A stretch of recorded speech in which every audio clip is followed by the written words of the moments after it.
Hej og velkommen til Wine Factory. Mit navn er Rasmus Reis, og i dag skal det handle om mousserende vin fra England.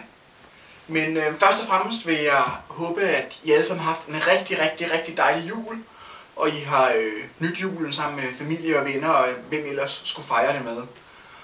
Derudover håber jeg selvfølgelig, at I har fået noget rigtig dejlig vin juleaften, og I må meget gerne skrive hernede under, hvad I drak juleaften, og hvorfor valget faldt på det.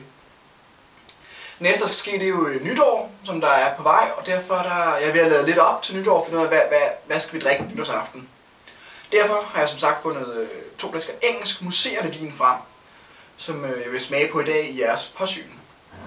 Og det vi skal smage på, det er først og fremmest Camel Valley, Cornwall 2009, altså 2009, deres bry.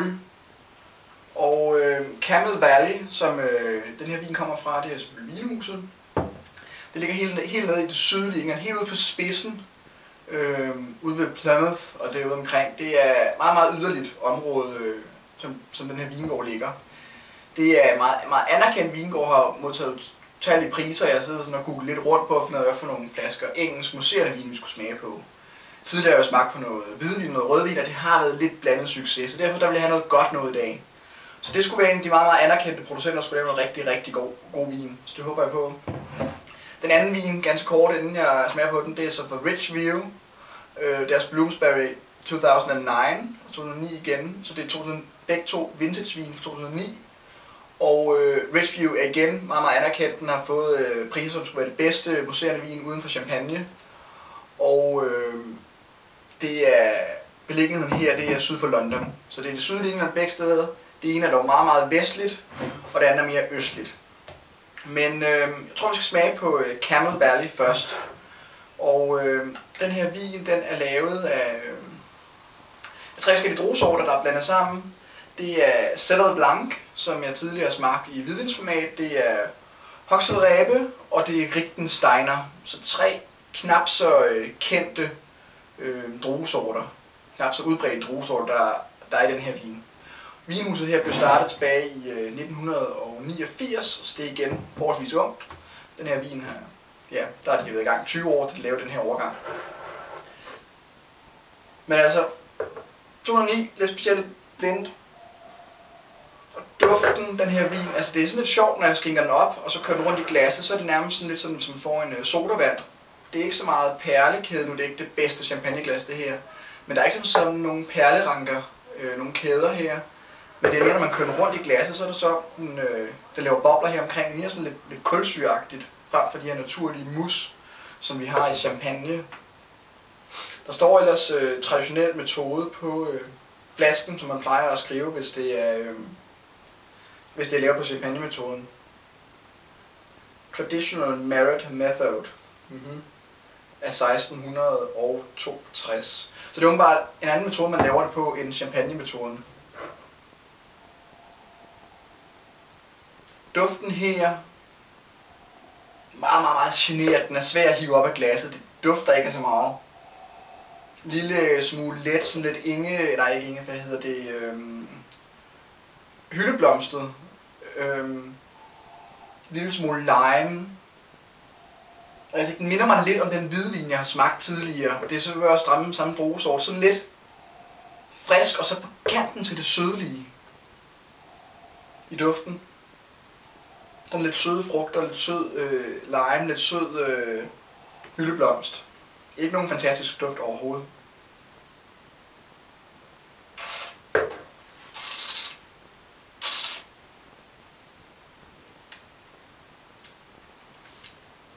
Igen i munden, det virker meget mere kulsyre, end det virker som mus.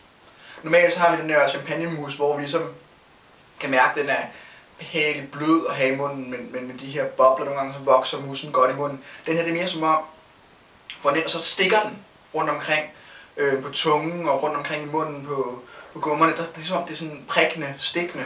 Det er ikke specielt behageligt faktisk. Meget speciel mus. Smagen. Igen de her sådan lidt sur-sød noter. Lidt hyldeblomstet, lidt citrus, men Det er sådan på en eller anden måde lidt varmt og sødt, og så alligevel sådan lidt surt. Det er... Ja, jeg vil sige, jeg er noget skuffet over den her faktisk. Jeg havde forventet mig noget mere i både smag og eftersmag. Og jeg tror simpelthen, de druesorter, de bruger, fordi det minder mig meget om den hvidvin, jeg har smagt tidligere. Så det må simpelthen være druesorterne, der har den her smag. Men det er ikke en smag, der jeg bifalder på nogen måde. Jeg synes ikke, at det er ikke den ros værdig, som det har fået. Det koster cirka 20-22 pund, det gør de begge to for den sags skyld. Og pointmæssigt her, det smager... Jeg vil faktisk godt sige, at det er middelvin. Altså jeg ligger nok slut 70'erne på det, fordi jeg synes, jeg mangler nogle noter, jeg mangler kompleksitet, jeg mangler fylde. Det er meget simpelt at drikke, så ingen grund til at bruge mere tid på det. Den næste, Ridgeview Bloomsbury 2009. Her der bruger man så franske druesorter, klassiske champagne-druesorter, Chardonnay, Pinot Noir og Pinot Meunier. Så det kan man håbe på, at det giver lidt bedre smag, lidt mere klassisk smag eventuelt. Igen vin til omkring 20-22 pund. Den bliver forhandlet i Danmark også af wine.dk, har jeg set. De tager 260-70 kroner for den cirka.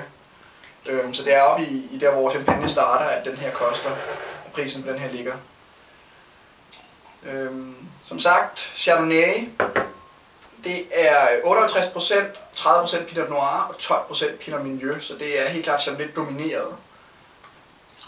Men fedt, de kan få de franske druesorter, altså de klassiske champagne-druesorter, til at fungere i England. Lad os se, hvordan det smager.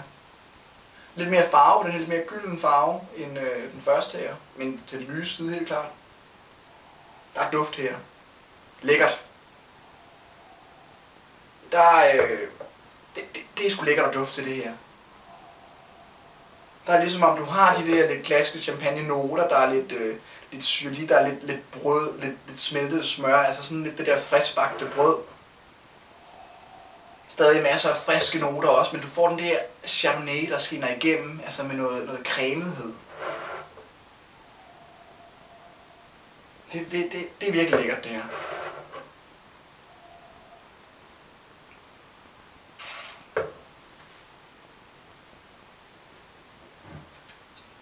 Igen også meget mere naturlig mus, lidt smule til den aggressive side, men mere naturlig mus, ikke sådan en prik nogen omkring.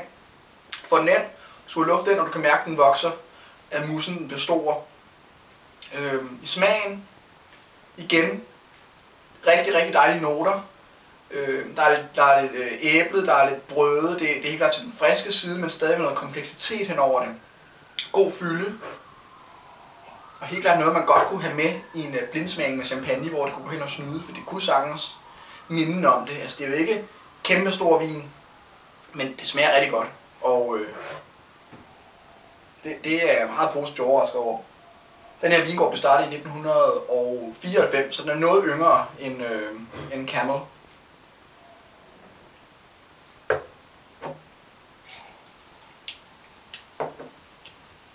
Helt klart. Godt køb det her. Det vil jeg virkelig anbefale jer at prøve. Ridgeview. Dejlige noter, dejlig kompleksitet, god fylde. Og det kunne faktisk godt... Nu er det engelsk vin, så det kan godt være lidt op at køre over det. For jeg endelig har fundet noget engelsk vin, der smager godt. Men det kunne måske sagtens godt bære en 90'er. 89 og 90'er. Lad os give den en 90'er.